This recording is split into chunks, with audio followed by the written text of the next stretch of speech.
The Tramps, Disco Inferno, BBC Three Counties Radio. Is your mobile phone off now, Conroy? just check it. Says he who has been known to leave his mobile phone on when presenting a radio programme. So who am I to talk?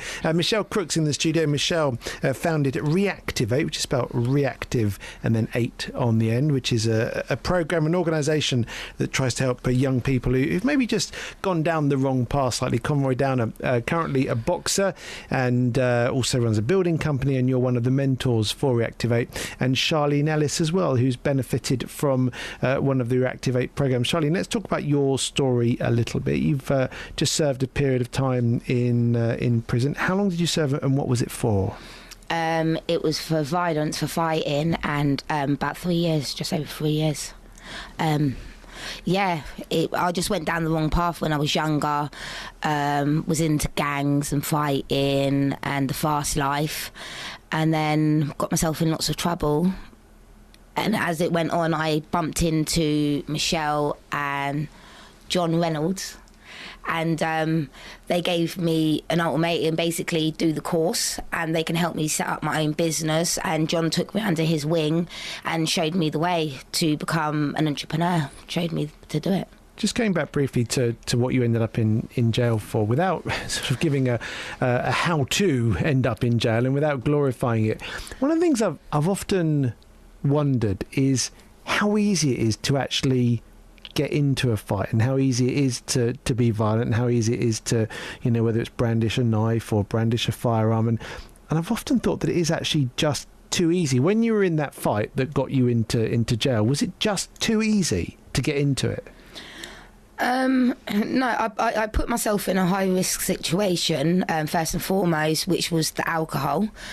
Then the company that I kept was the most proactive or positive people that was around me. So, again, there was a high-risk situation.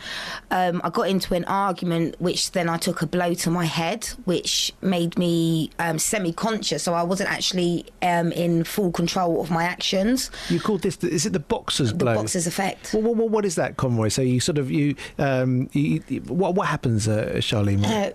It's literally if the fluid from the front of the brain goes to the back. It's if the fluid goes from the front, because you've got fluid around your brain, and if the fluid, this is why people pass out or knock out, is that the membranes is knocked, and you kind of you're just half aware of your actions. So you kind of lost your mind. Pretty much, yeah. And if I was in sound mind, I wouldn't have done that. But, of course, by the drinking, the alcohol, the circumstances, regrettably, I done that. We often hear, particularly on Jonathan's programme in the morning when talking about social issues and anti-social issues, we often hear my listeners say, well, they had the choice not to get involved. So if someone listening to this now is thinking, OK, Charlene, it's great that you're rebuilding your life, but you could have chosen not to be involved with that group. What do you say to that? Where was the help? Where was the help?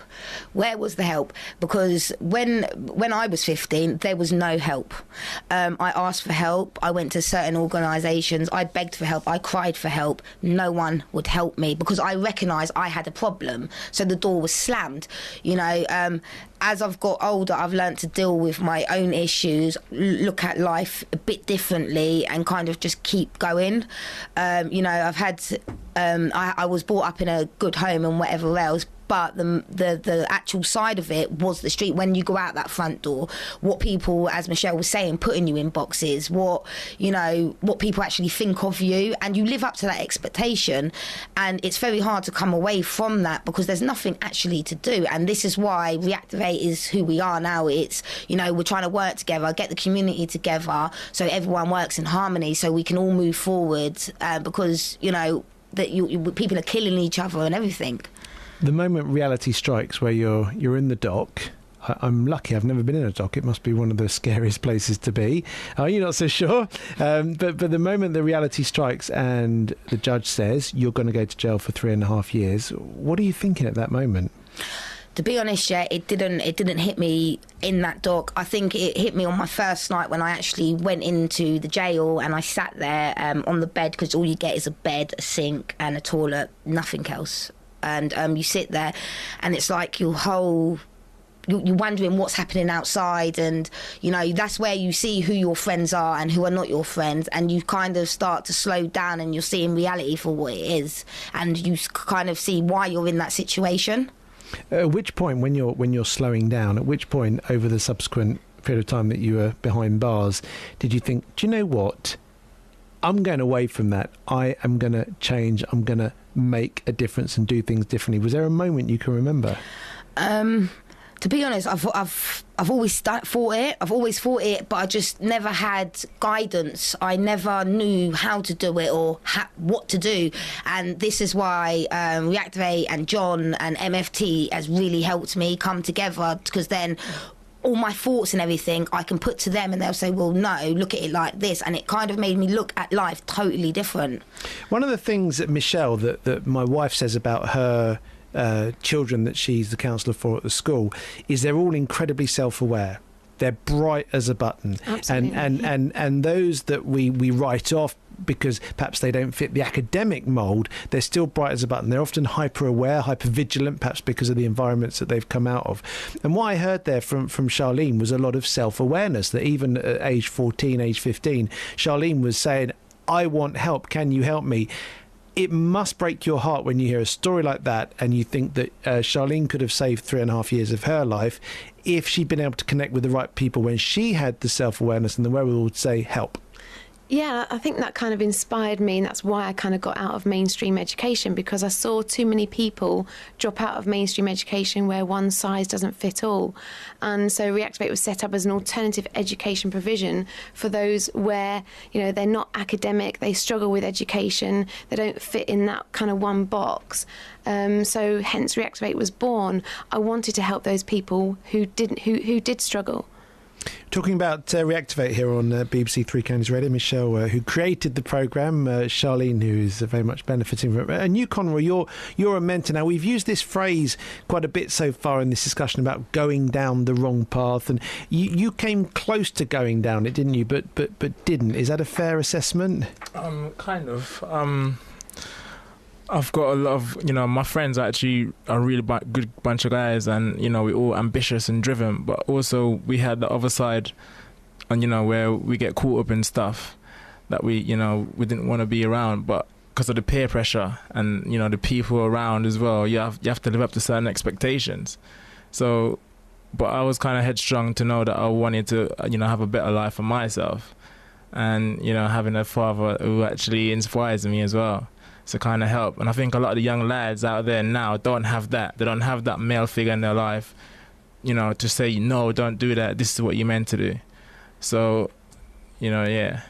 I'll be honest with you, as I'm listening to both you and Charlene, my opinion is changing a little bit, and that's quite important, because in my head I've always thought that young people should take responsibility for what they do and their actions. And by the way, I still think that. Mm-hmm. But I've always thought that ultimately, we're masters of our own destiny. But hearing both of you talk has led me to just soften that view a little bit, which is that sometimes you are involved in these challenges and these difficult situations in spite of yourself, that it's almost like you can't avoid it. Is that fair? It is very hard. It is very hard. I think you also have to be very strong-minded.